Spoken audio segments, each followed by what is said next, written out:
If you know me, you know Mr. Mobile likes his tech a little unusual. And one thing I love about Lenovo, it's never been afraid to get a little weird.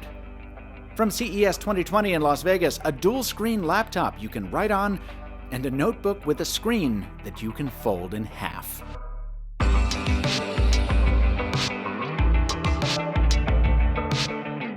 The folding screen notebook might be familiar to you if you watched my hands-on with the prototype back in May. The difference now?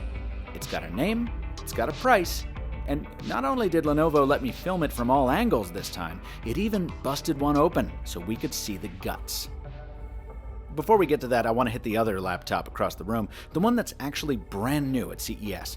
This is the Lenovo ThinkBook Plus, and at first glance, it's exactly the kind of conventional laptop that I usually skip. To see what's interesting about it, you have to close it.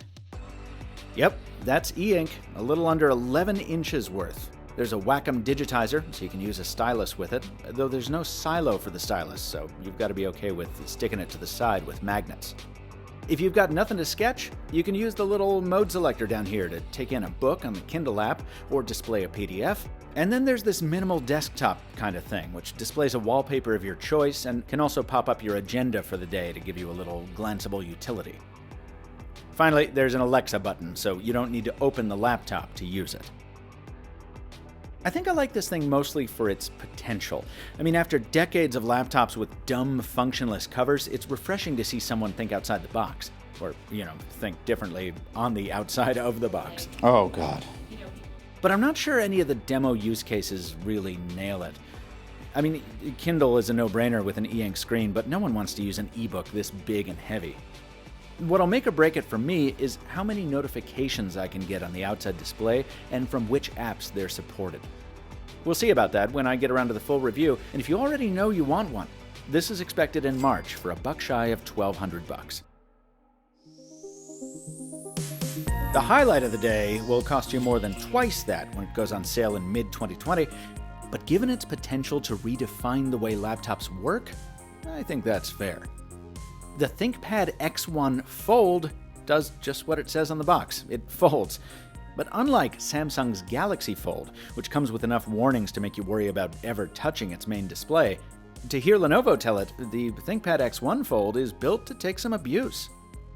Just like how the Motorola engineers were quietly confident about the Razr's durability at that launch event, the Lenovo folks encouraged us to mash our thumbs on the OLED screen's protective layer here. They were also happy to bust open the casing for us to showcase that carbon fiber that reinforces the display when it's deployed. And they gave us a close look at the hinge mechanism too, which takes a surprising amount of force to even adjust. That's because the X1 Fold is designed to let you use it not just as a tablet or as a laptop, but as any variation that makes sense in between. Now, if you're thinking that means half the screen equals keyboard, and typing on a touchscreen isn't always fun, well, I agree. But Lenovo's way ahead of us. There's a Bluetooth keyboard that slaps onto here with magnets, complete with trackpad. I showed you this back in the spring, but I wasn't allowed to show you that the machine folds completely around it while it's in there. That means you don't need to carry it separately. Oh, and while it's in there, it recharges wirelessly.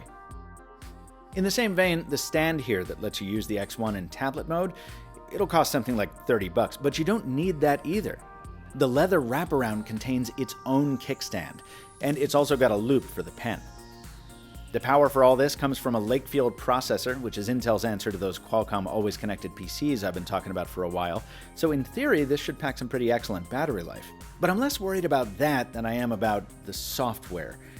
It's so early that the build of Windows 10 Pro running on this thing is still, quite buggy, and I wonder how it's going to deal with this crazy new form factor even after release. Lenovo had to build in a mode switcher to get Windows to tell the difference between open, closed, and in between, and while again it's early software, I'm just less confident in Windows 10 as it exists today, elegantly being able to manage those transitions. When Windows 10X launches with its revised UI, this thing seems like a perfect fit, right down to the X in the brand name. But how well today's Windows handles this bleeding-edge hardware, well, that'll take a full review to figure out. Be sure you're subscribed to the channel so you don't miss that review when it hopefully goes live this summer, and stay tuned to the Mr. Mobile on Instagram so you can see all the little bits and pieces of tech from CES 2020 that don't make it to YouTube. Until next time, from Las Vegas, thanks for watching, and stay mobile, my friends.